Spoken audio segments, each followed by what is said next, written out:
Dear students, আমি BM sir বলছি। দেখো, আজও একটা খুব গুরুত্বপূর্ণ বিষয় নিয়ে আমি তোমাদের কাছে হাজির হয়েছি। আজ কলকাতা বিশ্ববিদ্যালয়ের 2024 সালের ফিফথ সেম এক্সামের বাংলা সেক A2 পেপারের লাস্ট মিনিট সাজেশন নিয়ে আমি হাজির হয়েছি। অর্থাৎ বাংলার যে সেক A2 পেপারটি আছে তার জন্য একটি লাস্ট মিনিট সাজেশন আমি তোমাদের তৈরি করে দিচ্ছি। এখান থেকেই তোমরা নিশ্চিত থাকতে পারো যে সব কমন পাবে।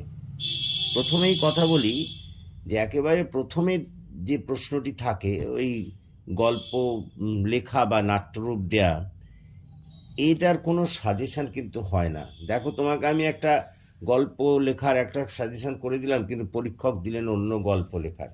সুতরাং ওই নিয়মগুলি জেনে রাখতে হবে। ওই ছোটোবেলায় যেমন ইঙ্গিত দেয়া থাকতো বা হিন্টস দেয়া থাকতো, তার উপর প্রশ্ন ভিত্তি করে আমরা গল্প লিখতাম, সেইভাবেই গল্প লিখতে হবে। গল্প লেখাটাই বাঞ্ছনীয়, নাট্যরূপ না লেখার চেয়ে ওটাতেই ভালো নম্বর পাওয়া যাবে। সুতরাং ওটার কোনো প্রথম প্রশ্নটা যে থাকে, প্রথম দাগের প্রশ্ন, সেটার কোনো সাজেশন করা যাবে না, করলেও কারো মিলবে না।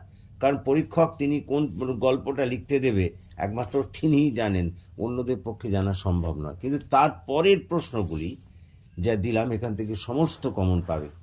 তো এসব আমরা পরের প্রশ্নগুলোতে আমরা ঢুকে পড়ি।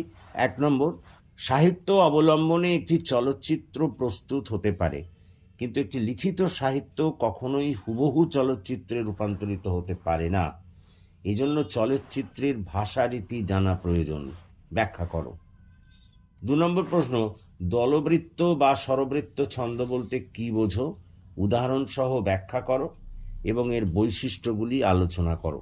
দেখো, এ বিষয়ে তোমাদের বলে নিই যে তোমাদের এই 3টে ছন্দই করে যাবে, কারণ প্রত্যেকবার 2টো ছন্দ একেবারে লিখতেই দেয়, থাকবেই 2টো ছন্দ।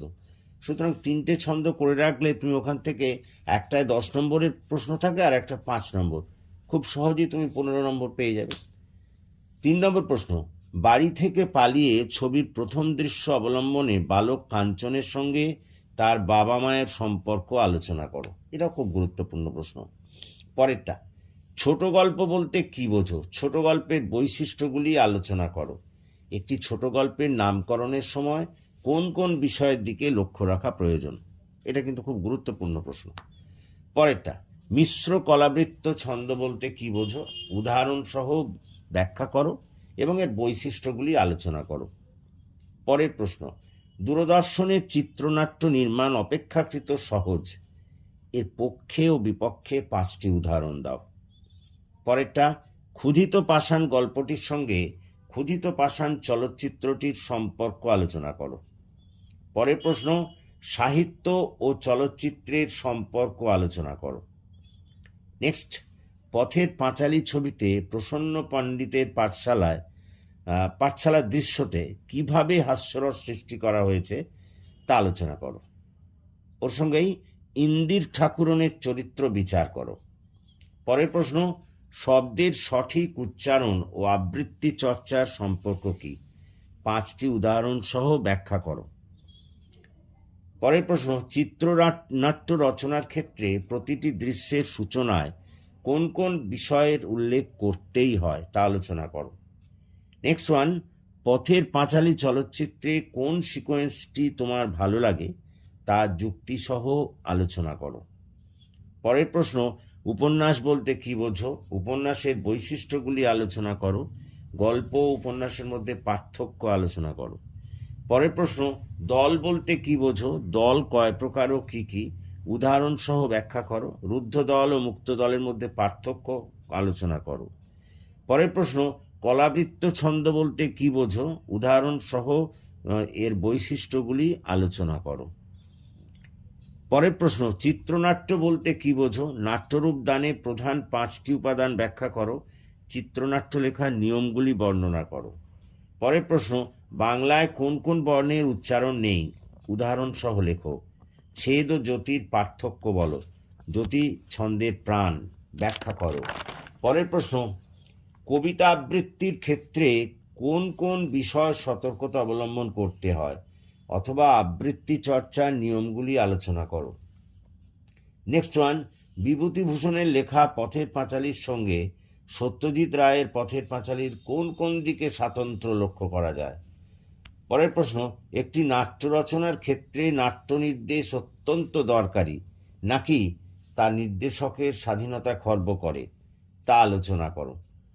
পরেরটা, টিকা লেখো, ফ্ল্যাশব্যাক। পরের, নির্বাক যুগের বাংলা ছবি। পরেরটি, চিত্রনাট্য নাট্যরূপের পার্থক্য।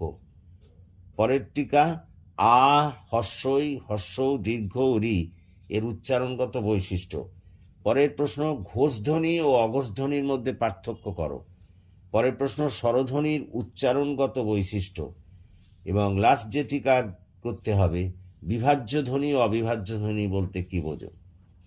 লাস্ট কোশ্চেন, বাংলা চলচ্চিত্রে সত্যজিৎ রায় বা তপন সিংহের অবদান আলোচনা করো।